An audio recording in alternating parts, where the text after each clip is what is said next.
Kylie? Kylie Cormac stood over Cassius K. with eyes of pure rage. Give it back, Cassius. I need it. Casey glared at her.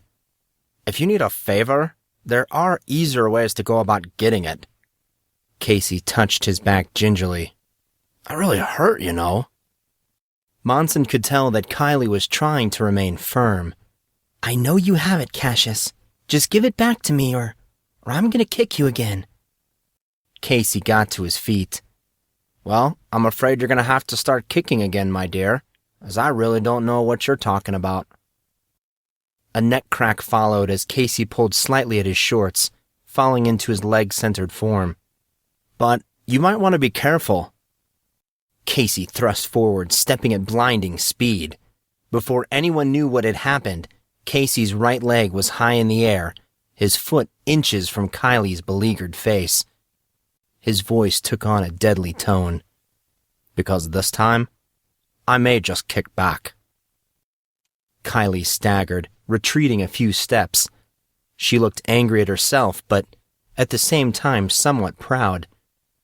You've improved. I was barely able to read your movements. Casey dropped his leg and rolled his eyes. You weren't able to read my movements at all, Kylie. If I hadn't stopped, I would have kicked your pretty little head off. Kylie scowled as Casey took a step back. I know what you're up to. Just drop it, okay? There's nothing that you can do. She's gone, Kylie, and she's not coming back. You don't know that, Cassius. She could be out there. The reports are a load of bull. I have to find her. Kylie dropped her gaze, still holding her guard, ready to pounce. Please, Cassius. I need to know. Casey's eyes grew conflicted, then stern, furious even. No, Mary. She wouldn't have wanted you to do this. Leave it in the cold case file. Your parents don't need another loss. Then you give me no choice. Kylie did pounce, flying at Casey with a stream of lightning-fast kicks, 4, 5, 6, 7 in a row, aimed at the head, shoulders, hips, and thighs, each with amazing precision. Casey blocked every one of them, but took no opportunity to counter, rather merely regarded her with amusement. On the 7th and final kick, Kylie pulled a back handspring into a backflip, similar to Casey's acrobatic feat when he fought the MIBs. She stuck the landing, panting as she did. Casey clapped his hands mockingly. It's good to know that you've been practicing. Monson and the others stared at Kylie in bafflement. She was a martial artist, and a good one at that. Sheesh, thought Monson. Does everyone in this freaking school know karate? He glowered. He was definitely going to have to up his game. Kylie adjusted her stance, sneering. I'm so glad you approve. Hand it over, Cassius. I know you won't hit me, and I'll just keep this up until you give it to me or fight back. She attacked again, this time with Casey's signature striking form. Open-fisted jabs, massive crossover punches, and quick hooks. Casey defended well, blocking each blow with ease, even going so far as to use a single hand at one point. Kylie retreated a second time, panting even harder than before. Casey just sighed, shaking his head. If Sage could see us now, you never would have known that you and I were best friends once. Kylie lowered her guard. Cassius, please. I need that diary. It has clues in it. I know it does. She's gone, Kylie. She's not coming back. Look, whatever happened between you two wasn't your fault. She loved you and you loved her. Why won't you let it go? I can't, Casey. I'm sorry. But this is your last chance. Will you give it to me? Casey shook his head. Kylie's eyes narrowed right as her head bowed, slightly defeated. Her next movements were exaggerated, another one of those rare times when the slow motion button for life gets stuck. She dropped her hands to her side and closed them slightly. Monson gawked in trepidation as a mist-like energy flowed up from Kylie's hands. He turned to stare at Grayson, who was wide-eyed. He shifted his attention back to Kylie as he stammered over the thought. Kylie could use ki. He paused as the second revelation registered. Kylie's ki. He could see it.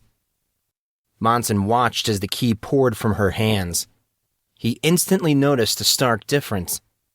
Kylie's ki was a different color than Casey's blood red. A warm violet color came streaming out of her palms, drenching her immediate area. She jerked her hands downward, causing the flow of ki to reverse on itself and come rushing into her palms. Artorias leaned over to whisper to Monson. Gray, doesn't that form look like Casey's flash fist? Monson nodded. Oh yeah, that's a flash fist form if I've ever seen one.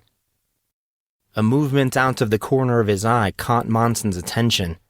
He raised his eyebrow in surprise. That is quite enough of that. Marie, with her own hands glowing green, restrained Kylie's wrist. The violet ki dissipated like smoke in the wind. It was Kylie's turn to gawk as Marie twisted her upturned wrist in a vice-like grip. Miss Cormac, there are easier and more appropriate ways to make your point. Marie released Kylie, who slumped to the ground. She looked up at Marie, her shock turning to rage. The rage hardened her features in an almost disfiguring expression. Then, it faltered, as it melted to a sort of disconcerting realization. She looked at her own hands. A palpable feeling of despair swarmed the area as Kylie Cormac started to cry. Monson watched Casey's hesitant eyes flashing skyward. He cocked his head to the left, almost pleading with Casey. Go, Casey, he thought. Casey bounded to Kylie's side and hovered over her like a worried father.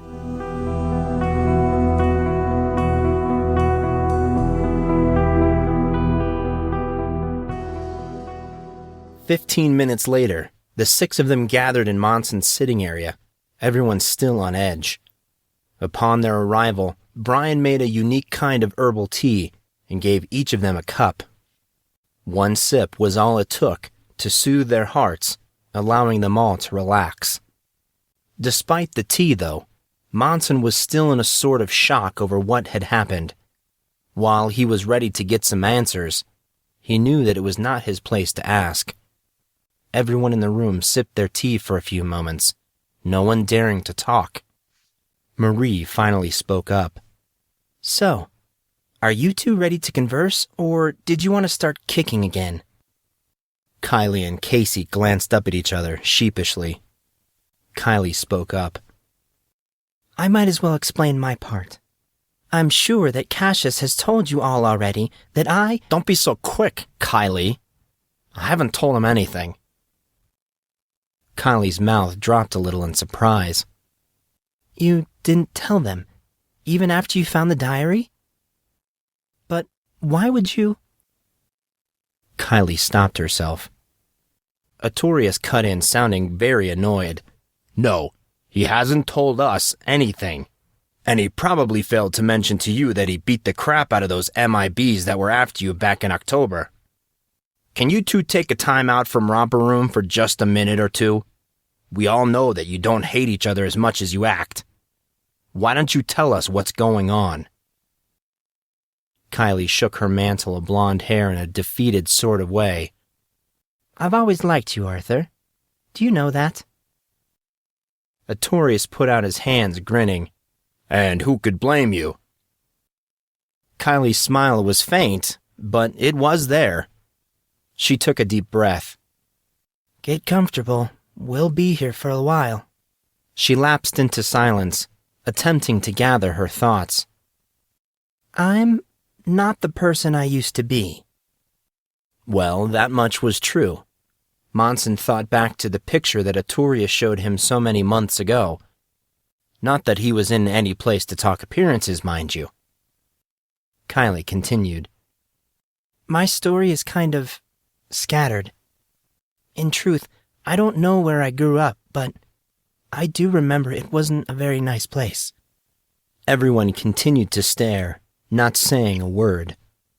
When I was about 6, I was found and adopted by my family. Very kind and loving people, they took care of me, creating a home I could have only dreamed of. I have a mom and a dad who are sweet and compassionate, an older brother who is very thoughtful, and an older sister who I absolutely adored. She stopped there, looking sad. Monson interrupted. When you say found, what do you mean exactly?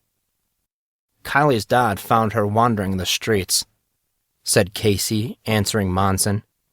That's what she means by found. He turned to Kylie. Why are you telling them all this? What are you trying to accomplish? Background. They need to understand where I'm coming from. Her next words were quiet, like it was costing her a great deal to say them. Despite everything I gained, when I joined the Cormac family, and for reasons that are now not so obvious, I had a lot of self-esteem issues. I was soft-spoken, a bit chubby, had a weird-looking face, not to mention a serious speech problem. When I was in elementary school, I used to come home crying every day because of how I was treated, because of my appearance and inability to communicate. Even through all of that, I was very happy. My older sister was a great comfort, protecting me and cheering me up in the most unusual ways. I owed many of my happiest times to her. Kylie's eyes started to well up. Casey tried not to look at her. What happened to your sister, Kylie? Kylie gave a great sniff and jumped in surprise as Bob the cat popped into her lap with a loud purr. Kylie righted herself, looking even more embarrassed at the way she reacted to the feline. She petted him lovingly and then glanced at Monson with an inquiring look. How did you know? You don't talk about the living in the past tense. Monson tried to instill his compassion for her. Casey chimed in. Gray, you're a little too observant sometimes. Sorry. To answer your question, we aren't really sure what happened. Sage was reckless, wanted to do everything on her own. She actually got into Corn on scholarship, said Casey, continuing Kylie's narrative. Sage and I were pretty close. I remember how excited she was to be able to do something without her father's money. She was incredibly independent, but innocent. Thought she could, change the world. Makes you wonder why she wanted to come here in the first place. Mystery. Kylie answered Casey's question, ignoring the fact that it was probably rhetorical. So many modern-day witch hunters come out to the valley. She just couldn't help herself. The lure of the historic unknown was too much. Casey grinned, distinct nostalgia reflected in his eyes. I'd forgotten about that. Hey, you remember the summer she tried to convince us that Bigfoot was real? Yeah. How could I forget? It was the summer before she disappeared. Kylie sighed. But that doesn't explain why you came here, said Monson quickly, attempting to distract the two childhood friends. Or why you and Casey... He trailed off. That was not what he meant to say. This is where my sister disappeared from. Kylie's face flushed. She was looking anywhere but at Casey. That was 2 years ago. I thought that coming here may help me figure out what happened to her. There was another awkward moment in which they all let the information soak in. Finally, Monson broke the silence. How did she disappear? I mean, did she run away? Was she kidnapped? I don't know. Kylie shook her head. The official record or police report or whatever says she ran away. They claim that there was no evidence of a struggle, no clues of a kidnapping, and no ransom demands ever surfaced, so They said they had to rule it and run away. But you came anyway? Kylie nodded. Grayson interrupted. And you didn't find anything, did you? The group glanced around at each other, baffled. Grayson grinned playfully. Well, I remember the story. It was the biggest scandal in the school's history. Everyone was talking about the security breach at Corin. It only blew over when it was ruled by the authorities as a runaway student, and the press found something else to get worked up about. Kylie gawked at Grayson, an unflattering look across her face. Grayson just scratched at his nose knowingly, a clear sign he was trying to be clever. Well, my family does run a detective agency after all. Kylie pressed her lips narrowly, but almost instantly let them relax. He's right. It wasn't long after Sage's disappearance that Damien made his first big splash on the football field. From zero to hero, just like that. Sage's story became less and less publicized from there. Monson thought of a question. So, if you've been trying to find information about Sage's disappearance, what have you been doing all this time in the library? Trying to trace the beginning, middle, and end of Sage's witch hunt. What do you mean, witch hunt? As weird as it sounds, Sage was a secret lair kind of gal. She liked to go exploring to find forts, caves, ruins, all that stuff. And when she found it, sort of set up camp there. She had been doing it since we were kids. I knew if I could find the place where she set up camp, I might find some clue as to what happened to her. Monson's eyes narrowed. You didn't answer my question. Kylie smiled weakly. Sage came here for one reason, and one reason only. She glanced around at everyone, while running a hand wearily through her hair. The midday darkness. Artorius and Grayson started to laugh. Reaping a cross look from Marie, they desisted immediately. Grayson spoke up. Kylie, the midday darkness is an urban legend, no more valid than Bloody Mary or the story of snakes in the John. Don't say that, Grayson. That one is totally true. My great-uncle Harry, Casey groaned. Dude, not the boa constrictor and the porta-potty story again. I just ate, Arthur. Artorius scowled at him. Shut up, Casey. It's totally true. Guys! Monson clapped his hands together. Hello? A lost sister? Girl who's emotionally drained? Pouring out her soul? Can we focus here? Casey and Artorius glanced around uncomfortably. Monson started again. Back up a second. Someone explain to me what Kylie's talking about? Monson had an idea where this was all going, but he wanted to be sure. Grayson answered him. The midday darkness is a legend localized to the Corn Valley. You see, in the history of the valley, there's been... Monson interjected. There's been 3 different groups that have settled it. Yeah, I know that much. Sage wasn't looking for the reason why the Indian tribe and the settlers disappeared, was she? Grayson smiled. You know, you're surprisingly well-versed, but you sound like you only know half the story. In answer to your question, I seriously doubt she was looking for the midday darkness. If I were to take a guess, she was probably looking for the Garden of the Gods.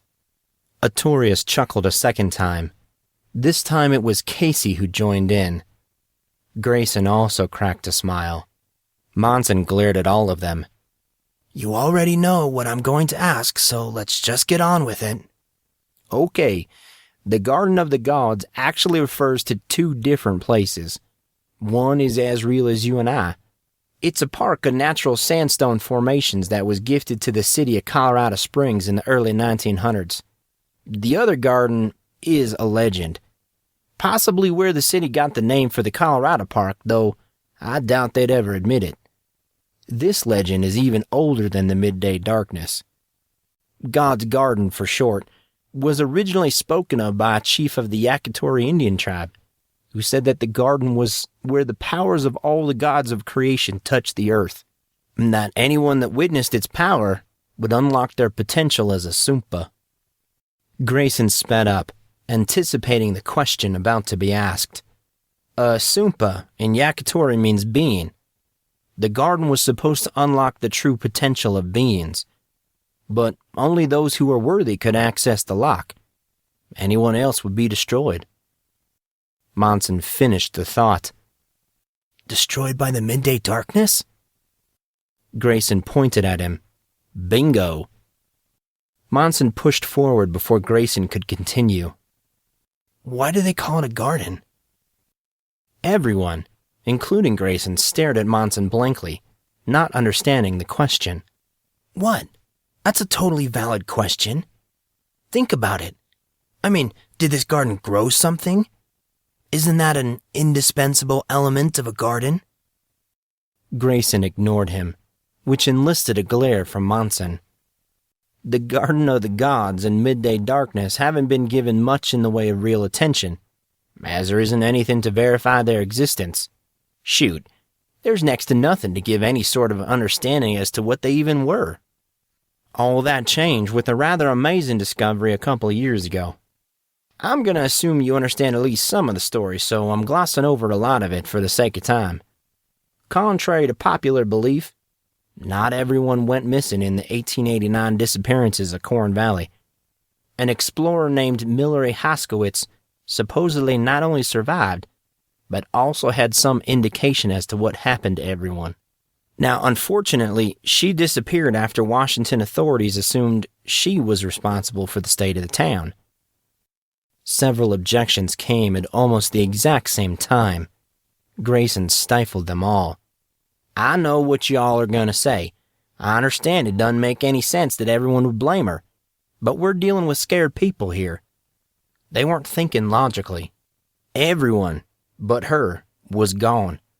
Not a trace of any other townfolk, only massive claw-like marks left in the buildings and dark oil-like ooze in the streets. As stupid as it was, they just assumed it was her. The objections relapsed into attentive silence.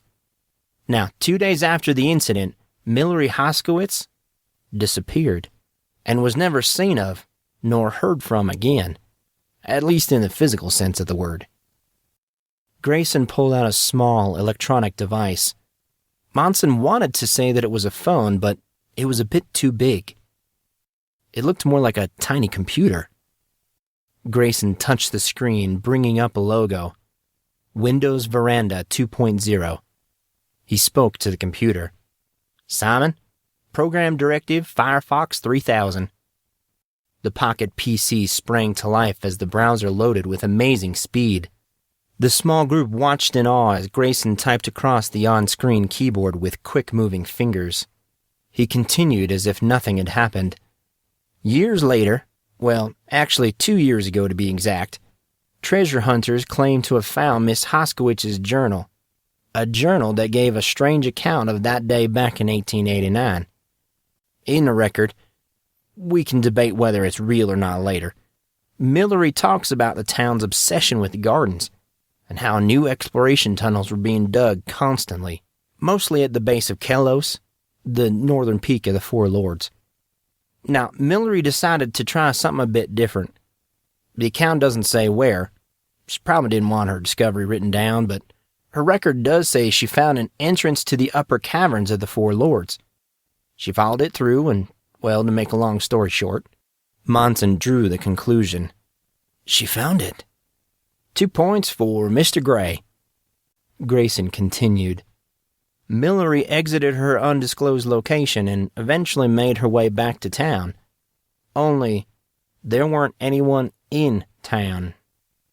Well, you know the rest. What? That's it? The journal didn't say anything else. Grayson shrugged. We don't know, as the family has Millery's journal under lock and key. Doesn't surprise me. They are those type of people. Monson cocked the eyebrow. Those type of people? You sound like you know them. I do know them, Gray. But so do you. Millery Haskowitz is the great-great-grandmother of Dean Dayton. Grayson showed the others his pocket PC. He tapped the story that discussed Millery, the Dean, and the legal battle surrounding the journal. A picture of the deed and the Dayton family magnified at Grayson's touch. Dean Dayton's face came into focus, with a very smug look on it. Monson tried to exclaim, but his throat went sort of dry. Dean Dayton, someone that he had almost totally forgotten about. Monson followed the thought, directing it at Kylie. So, let me see if I can guess where all this is going. You think that Sage was looking for this Garden of the Gods. She attempted to get a hold of the journal and disappeared because of it? Kylie again pulled her hand through her hair. I don't know, honestly. That's why I need her journal. I need to know what she found and the possible location of her hideaway, if there is one. And I need to know before Barty finishes ripping this place apart. The group inadvertently glanced at Casey, who stared back defiant. Fine, but I take no responsibility for what happens. He stood and made his way towards the door. I'll be right back. Monson was not finished, however. He still had questions. Grayson, you said that this Journal of Millery's was found only a couple of years ago, right? Correct as usual. Why do you ask? Monson was not sure, but he answered anyway. That seems to be a common theme these days, doesn't it? They all shifted, transferring their attention to him, staring with blank looks. Well, it has. Mr. Gatt covered it extensively, and he seems to be intrigued by it. Look at all the discoveries in the last, 10 years. The Dome of the Loch Ness, the Carthage sand pits, Merlin's castle and Excalibur's principal forge, and let's not forget the Dakota labyrinths, even here in the valley with this midday darkness and God's garden business. Why are all these things coming to light now? Especially when many of the legends have been cast aside or just completely ignored for years, added Marie.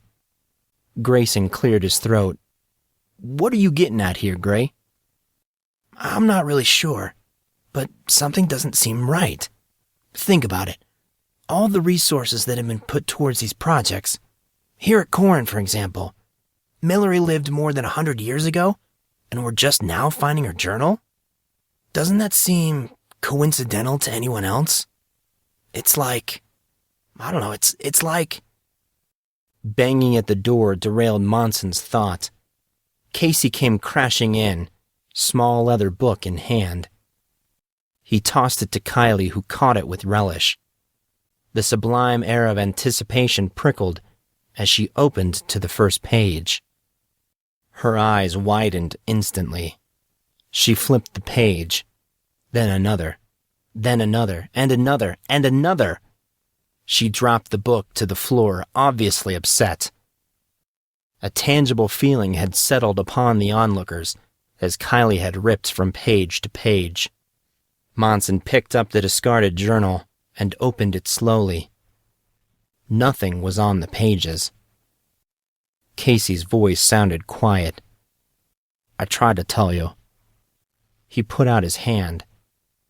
This is the only thing that I could find in the whole book. He flipped through it, coming to the very last page, and started to read. To MP and GDP. If you are reading this, that means I am gone. I don't know if I am dead or otherwise, but seeing as I am not the one reading this, I'm not going to dwell on it. I'm also not going to bore you with any long and lengthy declarations of the heart. I have no regrets save one, that I never told him I loved him, and it caused a rift with that which I cherish. That doesn't make much sense, does it? Well, I'm not writing this part for you, so it doesn't matter, anyway. This next part is for you, however, so pay attention. Secrets. There are so many secrets. Secrets that should have remained buried away. I found what I should not have. Listen carefully. I have often said that history is just as much a weapon as any missile or gun. However, the strength of any weapon is in the brilliance of its deployment and use.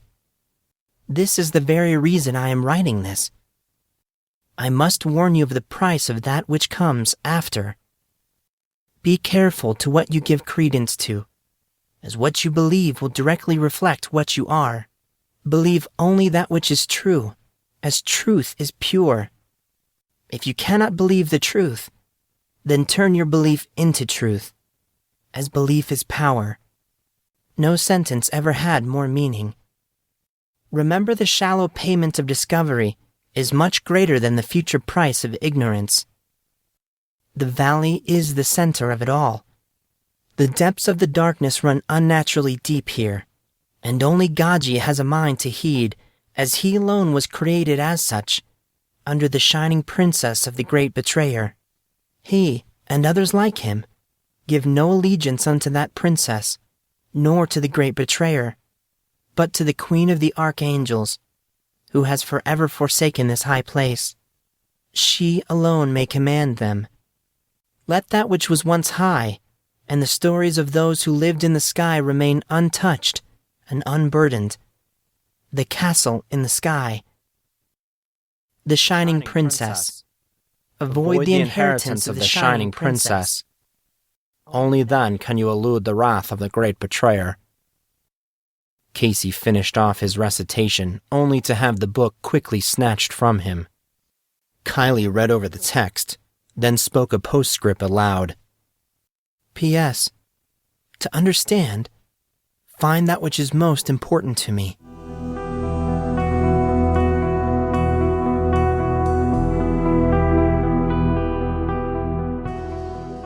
Monson, what's wrong? Said Don in a voice far quieter than normal. His voice was coming in far more disjointed than it had in the past. Monson thought about saying something, but it did not seem to bother Don, so he figured he would worry about it when he had the time. Monson closed his eyes, mentally responding to Don's question. I guess I just can't believe that this stupid dance is already here. I feel like I haven't accomplished anything in the past couple of weeks. An overwhelming understatement. To Monson's benefit, he tried everything in his power to make headway in his various endeavors. He redoubled his efforts with the Magi blade, increased the study of his journal, attempted to learn about his investment portfolio, and actually booked a helicopter for a trip back to his home on the Columbia River. He had even taken to trying to find, albeit covertly, Sage's hideout. Despite his renewed vigor, Monson could rightfully say with a decent amount of certainty that each task was met with abysmal failure. It seemed that his luck was taking a bad turn. He hoped it was not an omen, but it was true. He was no closer to understanding the Magi blade. His journal was yielding no additional memory jogs or information. Reading his investment portfolio was like reading another language, and when Molly found out about the helicopter, she forbade him from going back to his home before the semester was over. The Kylie Casey Sage drama was on a completely different level. One, which by unspoken admonishment, was forbidden to be discussed in any way, shape, or form. Casey clearly communicated that by actually disappearing on Monson and Notorious for a couple of days after Kylie's revelation. Casey did not want to talk about what happened, and without knowing more about the Casey-Kylie Sage saga, there was very little that Monson and Notorious could do. It seemed that ever since Kylie broke down her plan to the group, Casey had been in a sort of funk. He still seemed like Casey, but a far more quiet and reflective one. Monson had held his tongue over the last little while, as he knew Casey would talk when he was ready. No point in pushing the guy. At the top of his wins column, his relationship with Taurus was going well. Taurus seemed more determined to make their relationship work these days. He did not know the reason for the change, but it was better than before, so he was not going to complain. Despite all of it, the reason he was currently awake in his bedroom so early in the morning was completely different. It was finally the morning of the spring solstice, and he was freaking out. Monson voiced his pitiful concern. I haven't been to a dance before. I guess I really don't know what to expect. I also have this uneasy feeling of foreboding, like something's gonna happen. The pains of youth, said Don, his voice sounding very amused. I have never been a 15-year-old boy, but at this point, I do not know where all this concern is coming from. But Nothing. You know, I'm surprised. Why are you so nervous? I really don't know. I just feel uneasy for some reason. I see. Dawn, Yes, can I ask you a serious question?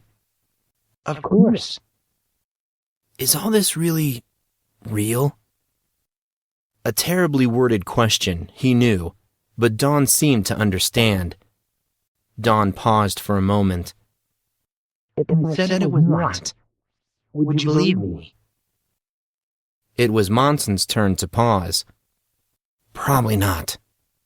Then why ask? I was just, You were just looking for answers, right? something like that. I just can't help but feel... Uneasy? Yeah, you said that. Monson harumphed. You have good instincts, Monson. It would not be a bad idea to depend on them more. What's that supposed to mean? But Dawn was gone, and though Monson could feel the trailing ends of his presence fleeting steadily from his mind, he knew that the conversation was over. Monson took a deep breath and opened his eyes. Instinct, huh? He thought. I wonder why he said that. Monson climbed out of bed and went about getting ready for the day. He showered and dressed in warm clothes. It was cooler than it had been recently, taking some time to pull his now wild hair back into a ponytail. He stopped at the bathroom mirror and looked reluctantly. He saw his own face looking back at him and reached up to touch the skin of his own cheek, lightly feeling his scars as he ran his fingertips over the rough skin. He glanced down at his unscarred hand, then promptly refocused on his face. He took his hair out of the ponytail.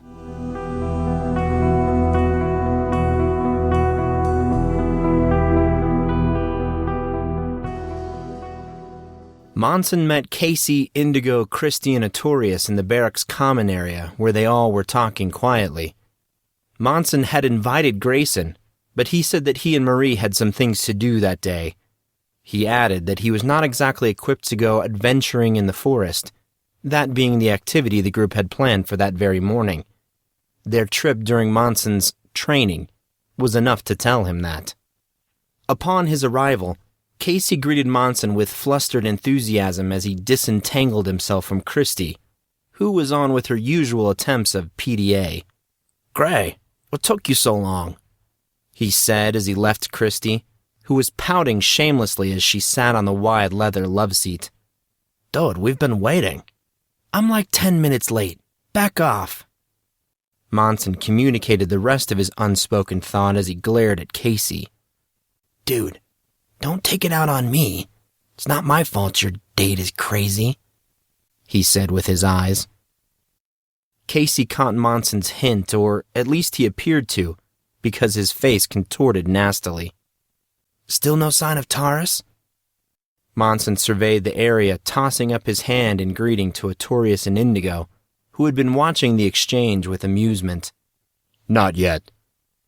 Artorius answered distractedly as he was again watching Casey's attempts to fend off Christy. Monson started to grumble to himself. He hated waiting, and this was even Taurus's idea to meet so early in the morning. The whole ordeal had especially irritated him when he had learned what going to a dance entailed. Unbeknownst to Monson, when you asked a girl to a dance, you did not just go to the dance. Oh no, it was much more complicated than that. The dance was actually an all-day outing. Couples were supposed to go out in the morning and do various activities.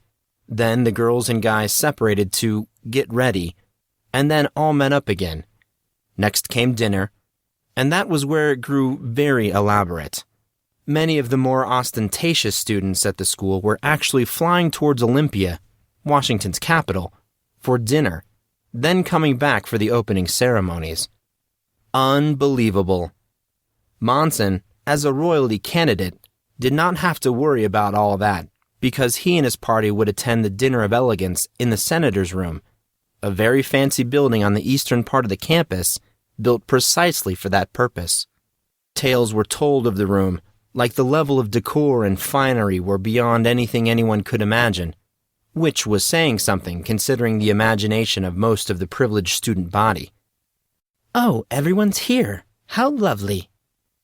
Taurus walked through the open door and, of course, was acting as if she had been the one waiting for them, instead of the other way around. The fact that she looked amazing kind of made up for it. Just kind of. You're late. Monson scowled, though he gave her a small smile. He was not really mad. It was just that his uneasy feelings had put him in a bit of a bad mood, not to mention his nerves about the whole dance ordeal. Don't be nasty. It takes a lot for a lady to get ready in the morning. We're both here, spat Indigo sourly. Well then, what does that imply? Why, you little... Should we get going? Said Christy, cutting across Indigo, who was just about to go off on Taurus. Catching on to what Christy was trying to do, Monson, Notorious, and Casey steered the three girls out of the barracks common room. They also made sure that Taurus and Indigo were nowhere next to each other. Monson sighed. This was going to be a long day. Upon exiting the barracks, their group received a small shock when they saw several other groups of students mulling around the grounds, waiting expectantly. Damian Peterson was among them, standing slightly off the walkway from his entourage. He fidgeted nervously as he shot restless glances over his shoulder. On the other side of him sat a calm Cyan Harrison. She paid no attention to her date nor his friends, despite many a girl hovering around trying to engage her. Yet she sat, reading passively, half-heartedly, sipping on a bottle of water. The older students ignored Monson and his friends as they passed by, Indigo in the lead. All that was, except Damien, who turned, flipping a half nod at Monson. Monson smiled weakly in return. Cyan also looked up from her book, just as Monson's gaze was about to pass over her. Expressionless eyes followed, but did not linger, leaving him quickly. Then she and Indigo locked eye contact. Indigo shot her a wicked smile. Cyan nodded her acknowledgement, but did not return the smile. She never did. I don't understand what Damien sees in that girl, said Taurus as their group walked out of earshot. She's so gloomy. You'd better not let Indigo hear you. They are sisters, after all. Oh, sure. Take her side. What? Hurry up, you two. Otherwise we'll leave you behind.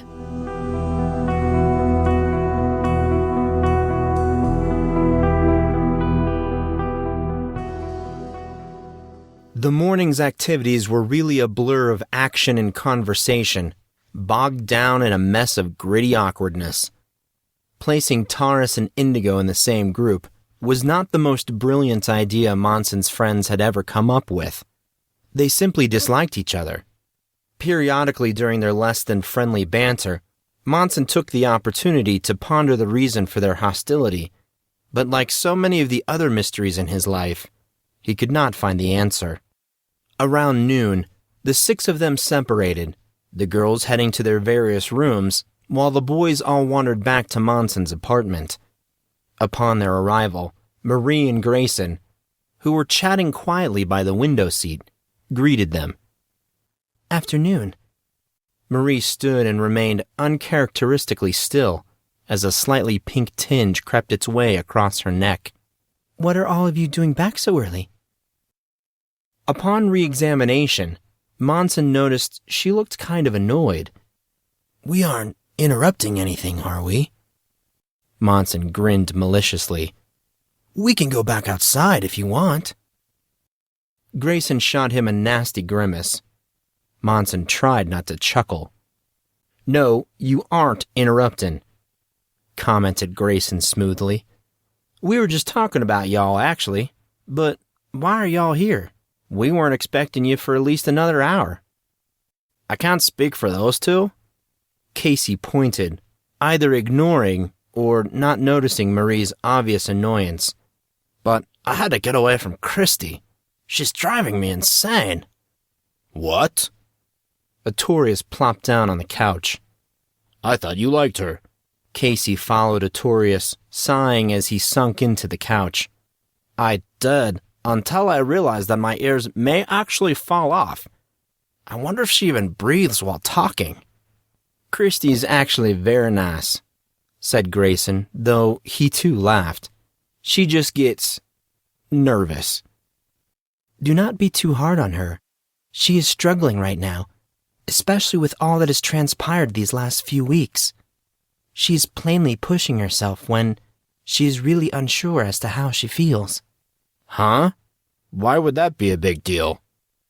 It's a huge deal. There are very few things that are as crippling as uncertainty. Monson spoke up as the statement touched him. "And what is she so uncertain about?" Marie looked at him for a fraction of a second before she made to answer. While on the surface the others showed various levels of interest, Monson could tell they were listening quite intently. She is unsure of her place. "What?" was the only question that circulated among the boys, though Monson felt that he actually understood what Marie was getting at. When he had awoke in that hospital bed so many months ago and could not remember anything, not even his name, he had a distinct feeling of emptiness. He felt very alone, without even memories to visit during the long nights. The feeling of living as a familiar stranger to everyone, including himself, was mind-bending. It was an incredibly difficult way to live.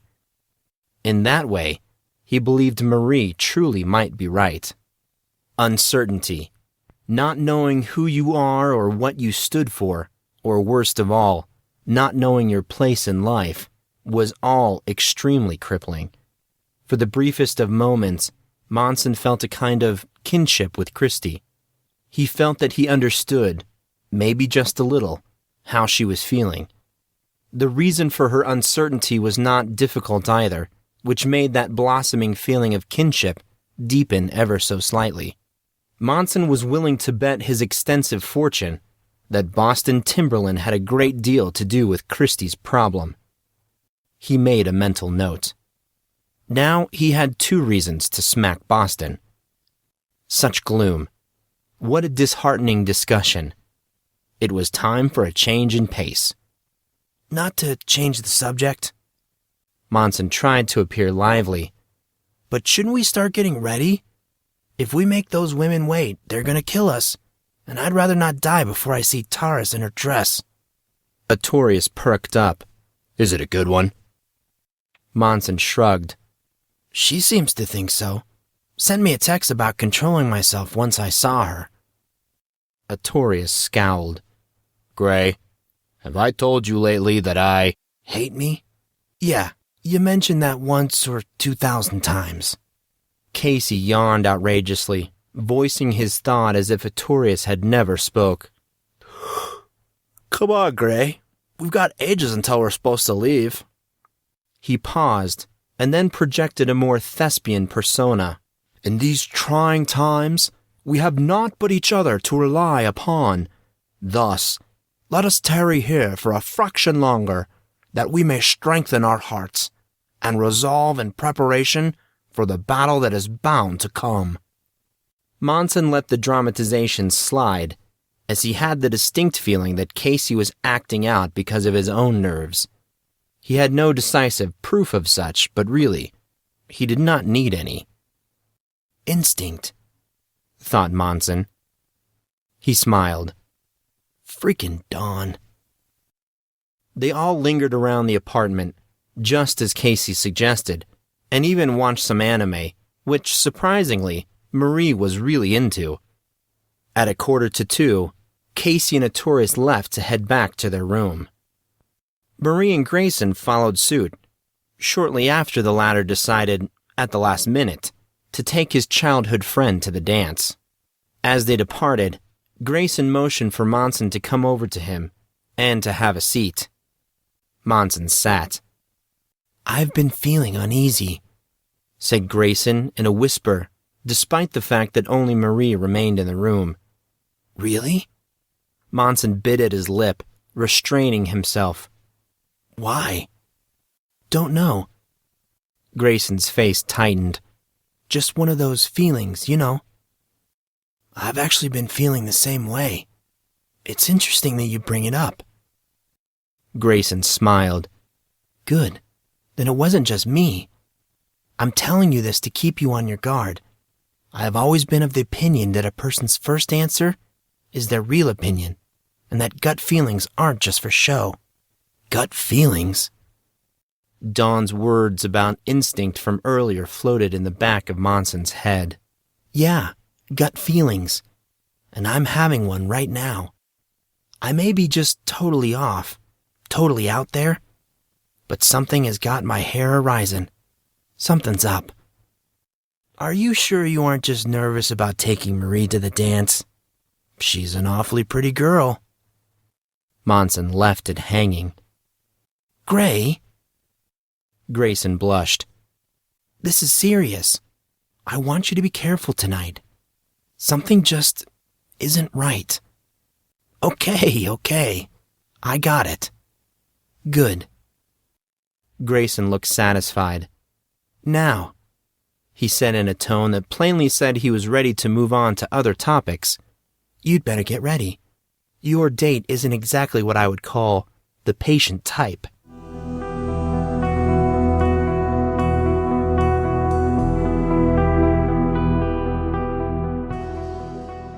The next 2 hours were full of nerves. He was left to himself, left with all his questions and very little in the way of distractions. The double life he was living was really wearing on him. In one way, he was totally normal. Girls, school, friends, bullies were all an active part of that side of him.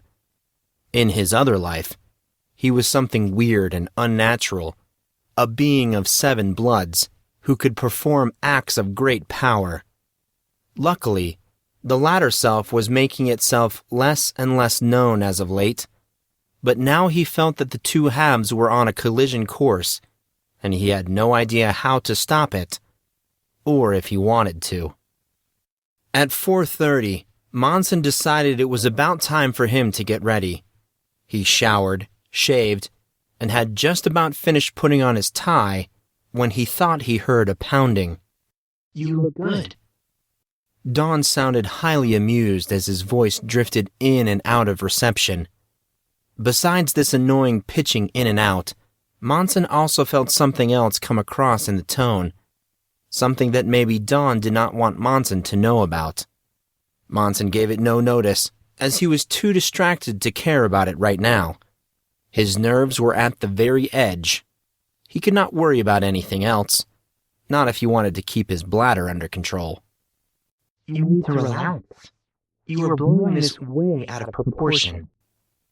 He heard more pounding. Monson wished that whatever Dawn was doing, he would knock it off. "You don't know what you're talking about. Do you have any idea how many people are coming to this thing tonight?" replied Monson mentally. "Political figures, businessmen, A-list celebrities, the works. This dance is supposed to rival most award shows." That is not saying very much. The Emmys were terrible this year. "I'm serious." Monson scowled at his mirror, growing frustrated with the bow tie. "What if I make a complete fool of myself?" Since when do you care about such things? "It's not me I'm worried about." Monson sighed again. He heard the pounding. What was that? Is there a particular reason you are ignoring the door? "Oh, crap!" he said aloud. Monson bolted to the front door. It was obvious now that someone was at it, and, being too caught up in his own nervousness, Monson had failed to notice the knocking. He unlocked the massive oak and swung it open. Grayson and Marie stood slightly together, yet slightly apart. They both looked dressed to kill. Grayson was styling in a classic three-piece suit, complete with vest and antique pocket watch. There was also a visible change in his demeanor. He looked nervous, uncomfortable, borderline apprehensive. A far different Grayson than the cool, collected genius that Monson had come to know. Actually, Grayson was acting a lot more like Monson during his first few months at Corin. It was not hard to figure out what was making him so uneasy. Marie looked great. Her slender frame was draped in a dress made from a silky, almost glowing material. It was gold with a plunging neckline and light glittered-off rhinestones that traced the straps and contrasted the gold of the dress perfectly. Marie, quite plainly, pulled out all the stops for the evening. It was obvious she wanted Grayson to notice her, and as far as Monson could tell, she was doing a bang-up job. They both came into Monson's apartment, neither speaking nor looking at each other. Marie smiled when she saw the look on Monson's face. Finally, after a moment of awkward silence, she spoke. "Are you ready?" Her voice was soft and poised. "I guess. As ready as I'll ever be." She walked up to him and helped him with his tie and collar. "You look good." He smiled at the compliment, but felt that it was kind of lost on him. "You too." He leaned a little forward. "I'm sure Grayson is jonesing." Marie put a hand up to her mouth, a childlike gesture, and the first real indication that she was actually an 18-year-old girl. She questioned him. "Jonesing?" Monson laughed. "Yeah, it's something that Casey says sometimes, along with dude. I thought I'd give it a try." Marie giggled. "What does it mean?" Monson looked Marie up and down in an exaggerated way. "Think about it. I'm sure you can come up with something." She blushed slightly. Monson turned towards Grayson, who had yet to speak. "You two didn't by chance see Artorias and Casey, did you?" Grayson looked up towards him. "No. Why?" "They were supposed to be here a bit ago. I don't know where—" Monson's phone interrupted him, and he reached for it just in time to see the flying envelope. "Speak of the devil." He read the message and then replaced the phone in his pocket. "That was Casey," said Monson in response to the questioning looks. "He says to meet them in front of the main arch." Grayson nodded. "Let's go." The three of them moved towards the door when Monson stutter-stepped. He pulled out his phone and with flying fingers typed, "Taurus, change of plans. We are meeting in front of the arch. Can you meet us there?" Her reply came much faster than he expected. "Perfect."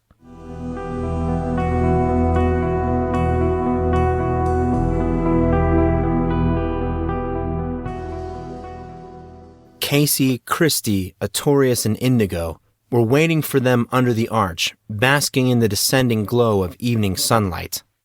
Casey and Artorias mulled around nervously, looking totally out of place in their crisp, expensive clothes.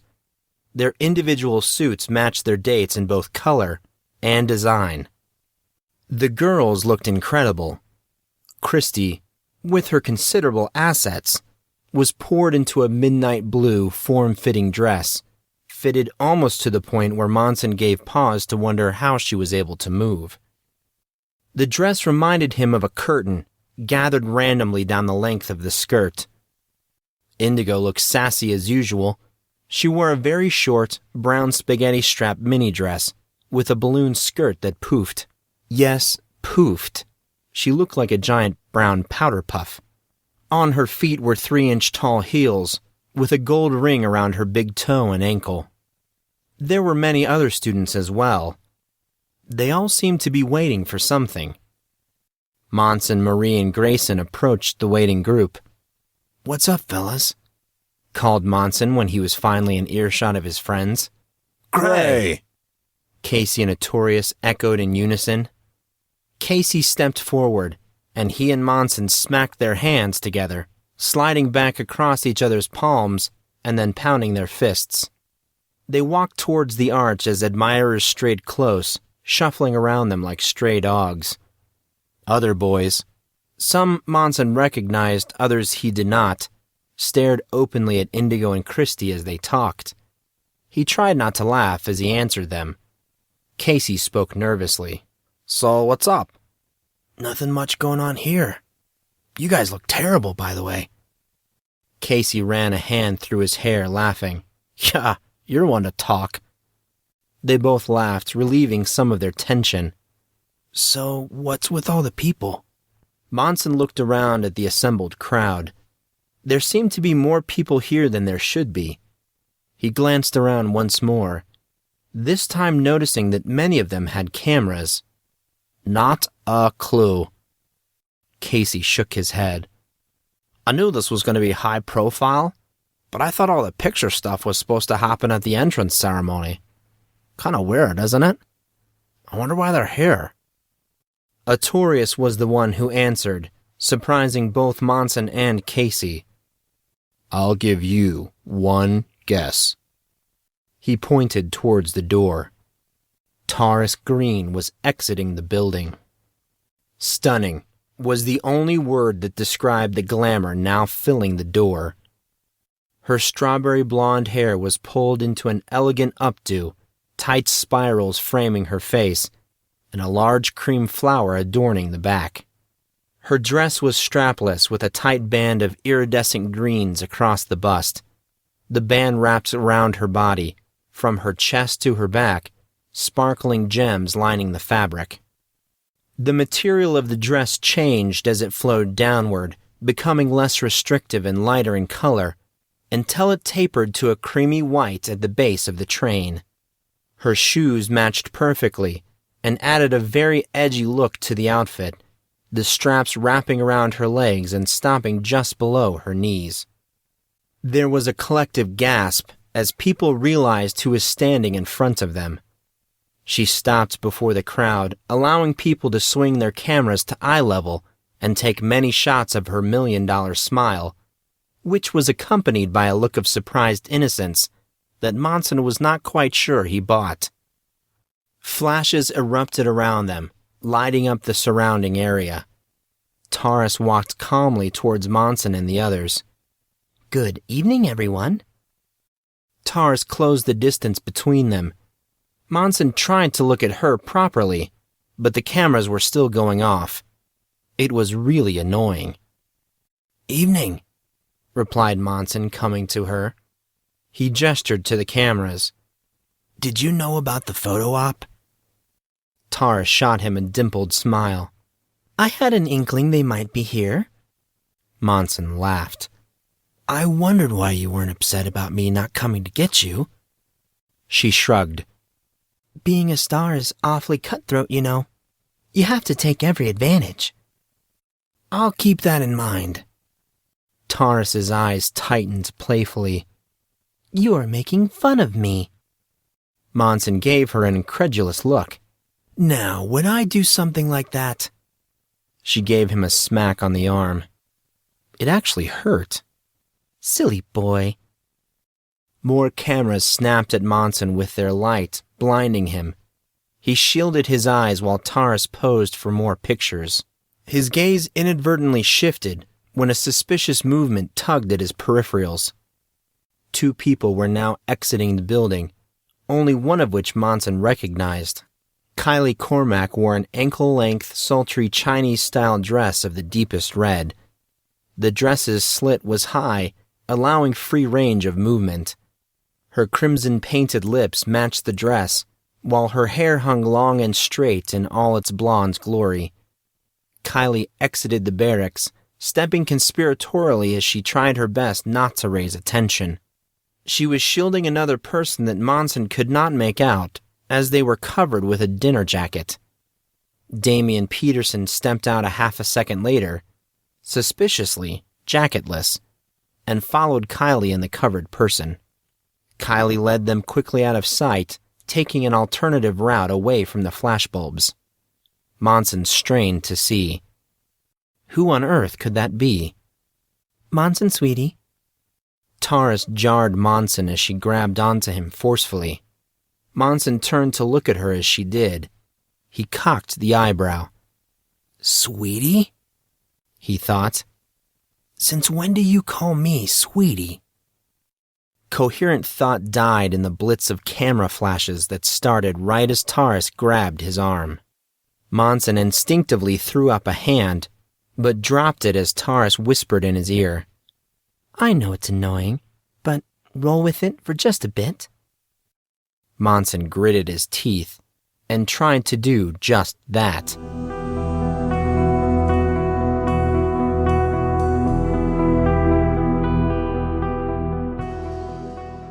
The senator's room at Corrin University was located on Corrin's mid-eastern side of the campus. It was a room that was designed exactly as its name suggested. It was there for senators, or people like unto senators. The place was large and decadent, to the point of ridiculous. Suffice it to say that everything, and Monson meant everything, glowed in a creamy white color, from the massive stone columns to the diamond lace chandeliers. The distinct lack of color, while moderately impressive, even just considering that it was probably impossible to keep clean, made the individual people mulling around the space really pop. The central chamber of the senator's room was where the festivities would take place, including the 4-course dinner of elegance and the Corrin's council, each of which were a tradition for the spring solstice. Monson and the others arrived at the gleaming marble staircase of the senator's room, huddled together as an unsure group. They walked slowly as pandemonium descended upon them. Reporters, security, and waitstaff lined the area, all calling, taking pictures, and herding guests into the room's main entrance.